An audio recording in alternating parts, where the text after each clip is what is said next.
कांदा प्रश्नावरून शेतकरी पुन्हा आक्रमक झालेत। नामपूर बाजार समितीच्या बाहेर शेतकऱ्यांनी आंदोलन केलं।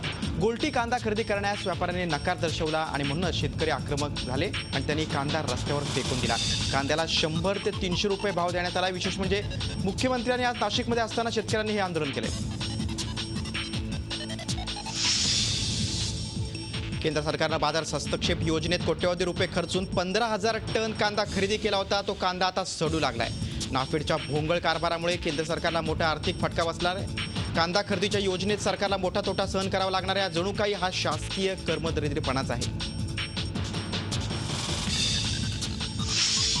दुष्काळामुळे हैराण झालेल्या लातूर जिल्ह्यातील शेतकऱ्यांवरचं संकट यावर्षी देखील कमी होण्याची चिन्ह नाहीत। ऑगस्ट महिन्यात पावसानं उघडीप दिल्यानं सोयाबीन पिकांवर विविध कीड आणि अळ्यांचा प्रादुर्भाव झाला। यामुळे हजारो हेक्टर क्षेत्रातील सोयाबीनचं हाताशी आलेलं पीक आता कापण्याची वेळ शेतकऱ्यांवर आली। यंदाही पाऊस रुसल्यानं इंदापुरातले शेतकरी हैराण झालेत। भर पावसाळ्यात शेतकऱ्याला दुष्काळाच्या झळा पोचतायत। तालुक्यातल्या गणित देखील शेतकऱ्यांचं कोलमडलंय। लावलेली पीकही करपून गेले। त्यामुळे पीक उपटण्याशिवाय शेतकऱ्यांकडे आता काही पर्याय नाही। बाजरी, मका, मूग, उडीद, हलगा, तूर आणि इतर कडधान्य बळीराजानं पेरलं, पण पावसाअभावी पिकं करपली आहेत। मुंबईत घाटकोपरमध्ये मनसे कार्यकर्त्यांनी परप्रांतीय भाजी विक्रेत्याला केलेल्या मारहाणीबाबत आता राजकारण रंगू लागलंय। मुंबईत भाजीपाला विकायला आलेल्या शेतकऱ्यांवर कुणी दादागिरी करत असेल तर ती मोडून काढू असा इशारा पणन राज्यमंत्री सदाभाऊ खोत यांनी दिलाय। तर मुंबई काँग्रेसचे अध्यक्ष संजय निरुपम यांनी टीका केली। घाटकोपरच्या चिरानगर पोलीस ठाण्यात जाऊन निरुपम यांनी फेरीवाल्यांना संरक्षण देण्याची मागणी केली।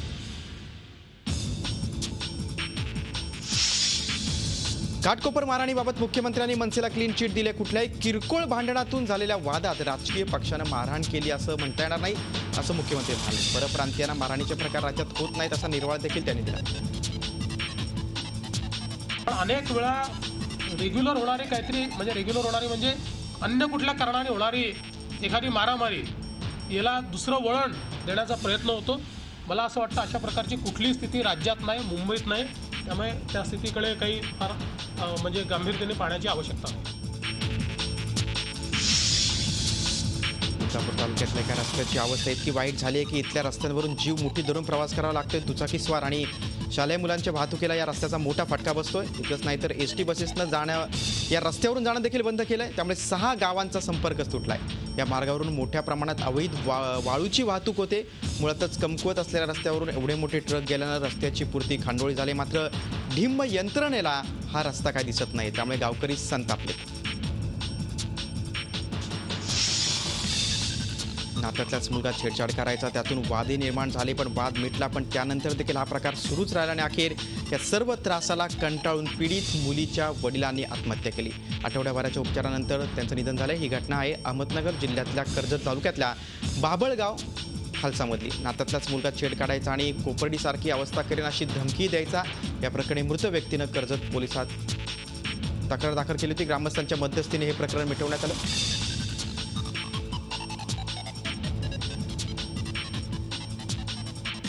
22 तारखेला मिटलं, समझोता झाला, ठरवून घेतलं आम्ही काही करणार नाही। आणि मिटल्यानंतर परत आरोपी 2 तासानंतर घरी आला। घरी आल्यानंतर म्हणतो की माझं तुम्ही काय वाकडं करू शकले। परत छेडछाड केली आणि परत छेडछाड केल्यानंतर मी तुमचं कोपर्डीसारखं प्रकरण करील अशी धमकी दिली। नागपूर खंडपीठानं याचिकाकर्त्याला जोरदार तंबी दिले। न्यायालयात याचिका दाखल करताना फक्त विशिष्ट धर्म दिसतो का? इतर धर्मासाठी सरकार काही करतं तेव्हा याचिका का करत नाही, असा परखड प्रश्न नागपूर खंडपीठानं याचिकाकर्त्याला गेलाय।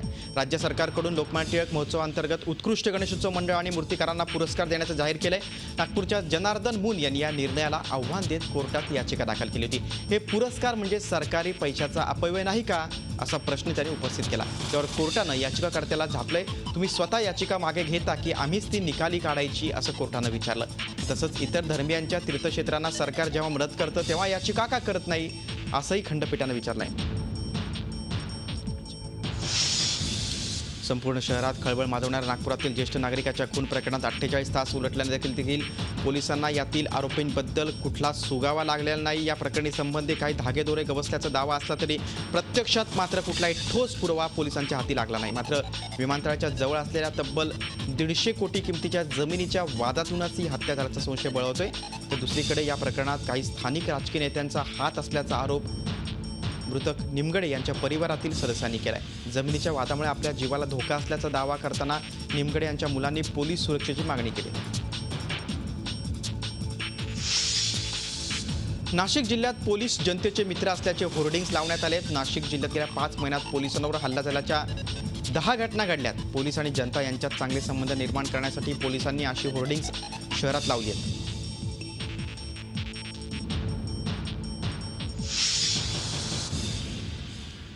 कल्याणमधील कोळसेवाडी पोलीस ठाण्यातील उपनिरीक्षक नितीन डगळे यांना पाण्यात बुडून जीवे मारण्याचा प्रयत्न केल्याप्रकरणी अटक केलेल्या 4 आरोपींना कल्याण न्यायालयानं 14 सप्टेंबरपर्यंत पोलीस कोठडी सुनावली आहे. राहुल गायकवाड, नयन गायकवाड, बंदिश गायकवाड आणि नरेश गायकवाड या 4घांना कोळसेवाडी पोलिसांनी काल अटक केली होती. मोठ्या पोलीस बंदोबस्तात आज या 4 आरोपींना न्यायालयात हजर करण्यात आलं. यावेळी न्यायालयानं 7 दिवसांची पोलीस कोठडी त्यांना सुनावली.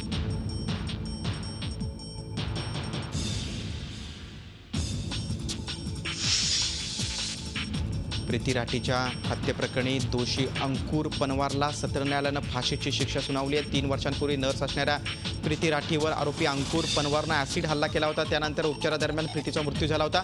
हेतुपूर्व प्रीतीवर ॲसिड हल्ला केल्याचं निरीक्षण कोर्टानं नोंदवलं आहे. त्यानंतर आज झालेल्या सुनावणीवर कोर्टानं मुख्य आरोपी अंकुर पनवारला फाशीची शिक्षा सुनावली आहे. ॲसिड हल्ला प्रकरणी फाशीची शिक्षा होण्याचा हा देशातला बहुधा पहिलाच प्रकार आहे. या प्रकरणाचा खटला सत्र न्यायालयात 1.5 वर्ष चालला. 5 प्रत्यक्षदर्शी आणि 11 डॉक्टर मिळून एकूण 37 जणांची साक्ष या प्रकरणात नोंदवण्यात आली. प्रीती राठी हिने मुंबईला जाऊ नये, कारण अंकुर तिच्यावरती एकतर्फी प्रेम करत होता आणि ज्या वेळेला अंकुरने तिला लग्नाची मागणी घातली आणि प्रीतीने ती मागणी धुडकावून लावली, त्यावेळेला त्याचा बदला घेण्याकरता अंकुर पनवारने तिचा मर्डर करण्याचं ठरवलं होतं. त्याकरता तो सल्फ्युरिक ऍसिड त्याने दिल्लीहून विकत घेतलं आणि तिचा पाठलाग करत मुंबईला आल्यानंतर बांद्रा रेल्वे स्टेशनवरती तिच्या अंगावरती त्याने ऍसिड फेकलं होतं. या गुन्ह्याबद्दल अंकुर पनवारला प्रीती राठीचा सदोष मनुष्यवध केल्याबद्दलचा आरोप सिद्ध झाला असून त्याचप्रमाणे 326B IPC त्याला त्याचबरोबर प्रीतीच्या आई वडिलांना जखमा केल्याबद्दलचा हा आरोप देखील सिद्ध झालेला आहे. याबद्दल याला अंकुर पनवारला कुठली शिक्षा द्यावी याकरता न्यायालयात उद्या युक्तिवाद करण्यात येईल. कारण सर्वोच्च न्यायालयाच्या निर्णयानुसार खटल्याचा मर्डर किंवा गंभीर जिथे जन्मठेपेची किंवा शिक्षा आहे किंवा प्राणांतिक फाशीची शिक्षा आहे तेथे तातडीने शिक्षा त्याच दिवशी देऊ नये असे सर्वोच्च न्यायालयाचे निर्देश असल्यामुळे उद्या शिक्षेवरती युक्तिवाद करण्यात येईल. मेरी यही मांग है कि भाई इसको सजाए मौत होनी चाहिए, इसको फांसी होनी चाहिए. इसने एक बेगुनाह को या एक सरफरा का हो या एक ऐसा इंसान है, इसको कोई हमदर्दी नहीं, कोई कुछ नहीं है, तो ऐसे लोगों को सजाए मौत होना, जिंदा रहने का कोई हक नहीं है. इसको सजाए मौत होनी चाहिए.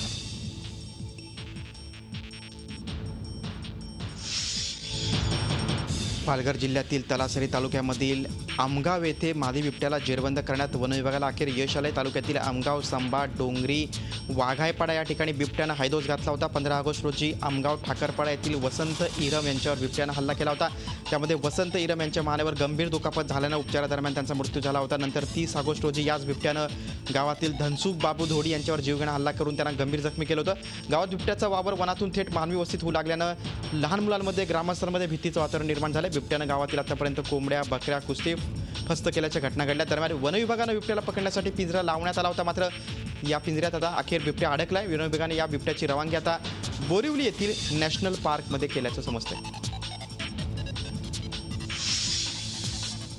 अतिशय दुर्मिळ दिसायला बोजड मात्र निरुपद्रवी असलेलं खवल्या मांजर यवतमाळ वन विभागाच्या पिंजऱ्यातून बेपत्ता झालंय. संरक्षित वनप्राण्यांच्या यादीत केंद्र शासनानं वाघांच्या धर्तीवर वन्यजीव कायदा 1972च्या शेड्यूल 1 मध्ये खवल्या मांजरचा समावेश केला आहे. त्यानुसार खवल्या मांजरला सुरक्षा प्रदान करून त्याच्या शिकारीवर निर्बंध घालण्यात आले. काही वन्यप्रेमींना हा खवल्या मांजर जखमी अवस्थेत आढळला होता. वन विभागानं त्याला ताब्यात घेऊन पिंजऱ्यात ठेवलं होतं. मात्र हा दुर्मिळ प्राणी पिंजऱ्यातून संशयास्पदरित्या बेपत्ता झाला आहे. त्याची कोणी चोरी तर केली नाही ना, असाही प्रश्न उपस्थित होतो.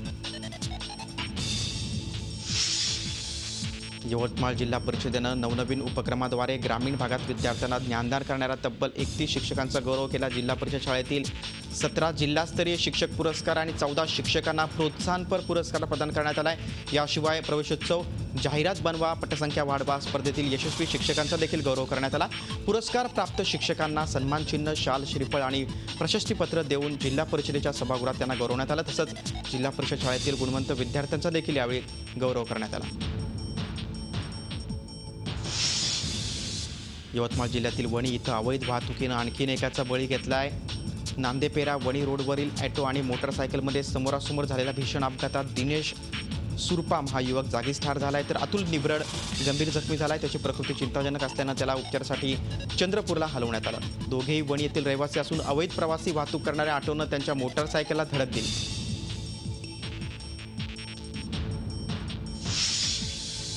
गणेश मंडळांना रात्री 12 वाजेपर्यंत लाऊडस्पीकर चालू ठेवण्याची परवानगी देण्यासंदर्भातला आदेश सरकारनं जारी केला आहे. पण या आदेशात सरकारनं फक्त 4च दिवसांची परवानगी दिली आहे. त्यामुळे आता जोरजोरात गाणी वाजवण्याची हौस पेटवण्यासाठी यंदा 1 दिवस कमी मिळणार आहे. गणेशोत्सवात रात्री 12 पर्यंत लाऊडस्पीकर वापरण्यासाठी 5 दिवस परवानगी देण्याची घोषणा सरकारनं याआधी केली होती. प्रत्यक्षात केवळ 4 दिवस परवानगी असल्याचा आदेश काढण्यात आला आहे. त्यानुसार दुसरा, 5वा गौरी विसर्जन आणि अनंत चतुर्दशीच्या दिवशी लाऊडस्पीकर लावता येणार आहे. गणपतीचा दुसरा दिवस निघून गेला आहे, त्यामुळे प्रत्यक्षात 3च दिवस लाऊडस्पीकर वापरायला मिळणार आहेत. पुण्यातील गणेश मंडळांकडून याविरोधात नाराजी व्यक्त होते. राज्यात वारंवार पोलिसांवर होणाऱ्या हल्ल्याचा निषेध करण्यासाठी आज पुण्यात माजी पोलिसांनी आंदोलन केलं. त्यामुळे पोलीस आयुक्तालयासमोर अनेक निवृत्त पोलीस अधिकारी जमले होते. कल्याणमध्ये पोलीस उपनिरीक्षकाला बुडवण्याचा प्रयत्न झाला, त्याचा निषेध यावेळी व्यक्त करण्यात आला. नथुराम गोडसे हे मरेपर्यंत राष्ट्रीय स्वयंसेवक संघाचे स्वयंसेवक होते, असा दावा नथुराम गोडसेंचे चुलत नातू सात्यकी सावरकर यांनी केला आहे. नथुराम गोडसे हे 1932 साली संघात दाखल झाले होते. ते संघाचे बौद्धिक कार्यवाह होते, असा दावा त्यांनी केला आहे. त्यांच्या दाव्यामुळे राहुल गांधींच्या दाव्याला पुष्टी मिळाल्याची चर्चा आहे.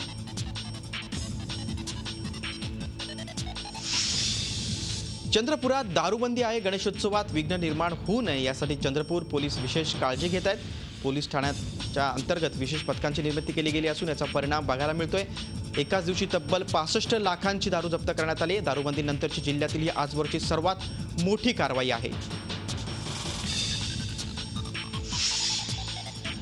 मुंबईतील वेस्टर्न एक्सप्रेस हायवेवर दुपारी काही काळ वाहतूक कोंडी झाली होती. बोरिवलीत तेलाचे डबे घेऊन जाणारा ट्रक उलटल्यामुळे ही कोंडी झाली होती. या अपघातामुळे काही काळ कांदिवलीपर्यंत वाहनांच्या रांगा लागल्या होत्या. मात्र आता ही वाहतूक पूर्वपदावर आली.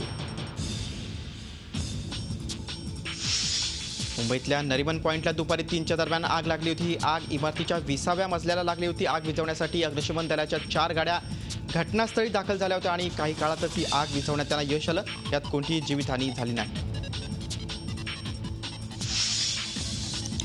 सिंधी समाजाचे इष्टदेव झुलेलाल साई यांच्या 40 दिवसांच्या चालिया उत्सवाची आज उल्हासनगर येथील चालिया मंदिरात मटकी विसर्जन सोहळ्यानं समाप्ती झाली. सुमारे 1.5 लाख भाविकांनी मटकी विसर्जन करून आपल्या 40 दिवसांच्या व्रताचं समापन केलं.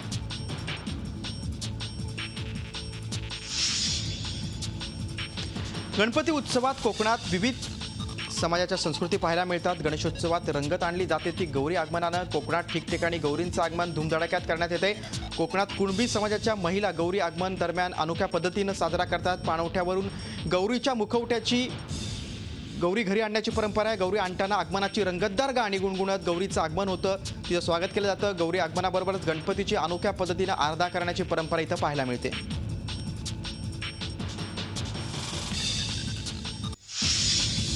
तुम्ही काबाड कष्ट करून कमवलेली कित्येक वर्षांची कमाई धोक्यात आहे. कारण बँकेत असलेल्या तुमच्या कमाईवर हॅकरची नजर पडली. तब्बल 10 बँकांचा डेटा चोरी झालेला असून काही बँकांमधून पैसेही गायब झाल्याचं वृत्त आहे. National payment corporation of India अर्थात NPCIचे MD आणि CEO AP होता यांनी या वृत्ताला दुजोरा दिला आहे.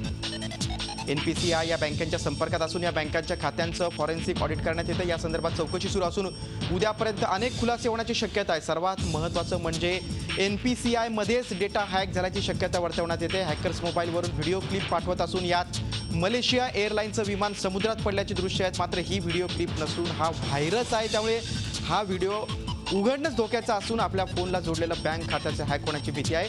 असा व्हिडिओ आल्यास तो तातडीनं डिलीट करण्याच्या सूचना देण्यात आल्या.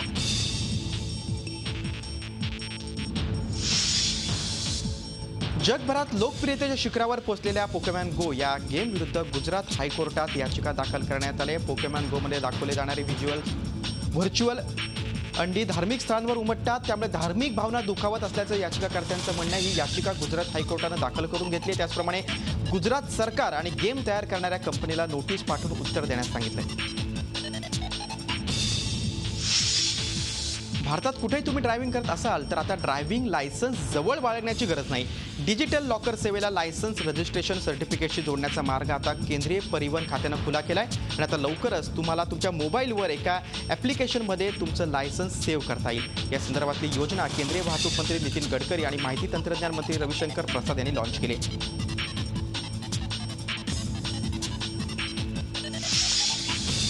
दिल्लीतल्या केजरीवाल सरकारला मोठा झटका बसला. केजरीवालांनी संसदीय सचिवपदी नियुक्त केलेल्या 21 आमदारांची नियुक्ती दिल्ली हायकोर्टानं रद्द केली आहे. लोकप्रतिनिधी असताना मंत्रिपदाव्यतिरिक्त दुसरं कुठलंही लाभाचं पद देणं कायदेशीर नाही. तरीसुद्धा 13 जून 2015 मध्ये केजरीवाल यांनी 21 आमदारांना ही पदं दिली. दिल्ली हायकोर्टात या संदर्भातली याचिका दाखल करण्यात आली होती. त्यावर आज दिल्लीत हायकोर्टानं निकाल दिला आणि सर्व पदं रद्द केली आहेत. आता या 21 जणांची आमदारकीही धोक्यात आली आहे. दिल्लीचे मुख्यमंत्री अरविंद केजरीवाल यांच्या विरोधात भाजपच्या महिला कार्यकर्त्यांनी आंदोलन केलं. आम आदमी पक्षाचे मंत्री सेक्स स्कॅन्डलमध्ये अडकले, त्याचा निषेध करण्यासाठी आंदोलन करण्यात आलं. केजरीवाल पंजाबला निघाले असताना सकाळी 7:30च्या सुमाराला भाजपच्या महिला कार्यकर्त्या स्टेशनवर आल्या आणि त्यांनी केजरीवालांना अडवत त्यांच्या विरोधात घोषणा दिल्या. भाजपच्या महिलांचे आंदोलन मोदींनीच घडून आणल्याचा आरोप आपचे नेते मनीष सिसोदिया यांनी केला. पंतप्रधान नरेंद्र मोदींनी पाकिस्तानवर नाव न घेता जोरदार हल्लाबोल केला. भारताच्या शेजारील एक राष्ट्र दहशतवादाचं उत्पादन करून निर्यात करते, त्यामुळे अशा राष्ट्राला एकाकी पाडण्याची गरज असल्याचे त्यांनी नमूद केलं. लाओसमध्ये पूर्व आशिया राष्ट्रांच्या परिषदेमध्ये मोदींनी हे वक्तव्य केलंय. अमेरिकेचे अध्यक्ष बराक ओबामा आणि चीनचे पंतप्रधान ली कियांग यांच्या समक्षच मोदींनी पाकिस्तानवर हल्लाबोल केलाय. भारतीय अंतराळ संशोधन संस्थेनं सोडलेल्या इन्सॅट 3DR या उपग्रहाचं यशस्वी प्रक्षेपण करण्यात आलं. या उपग्रहामुळे हवामानाचा अचूक अंदाज वर्तवण्याच्या दिशेने एक मोठं पाऊल टाकण्यात आलंय. दुपारी 4:50 इन्सॅट 3DR हा उपग्रह GSLV F-05 या भूस्थिर यानाच्या मदतीनं आकाशात सोडण्यात आला. आंध्र प्रदेशातल्या श्रीहरिकोट्यातल्या सतीश धवन स्पेस सेंटरमध्ये काल सकाळी 11:10 याचं काउंटडाऊन सुरू झालं होतं. इन्सॅट 3DR हा 2211 किलो वजनाचा उपग्रह असून त्याची कंट्रोल रूम कर्नाटकातल्या हसन शहरात ठेवण्यात आली होती. पृथ्वीपासून 110 किलोमीटर उंचीवर हा उपग्रह भूस्थिर कक्षेत स्थिरावलाय. या उपग्रहाचं आयुष्य 10 वर्ष असेल. झी 24 तास रहा एक पाऊल पुढे.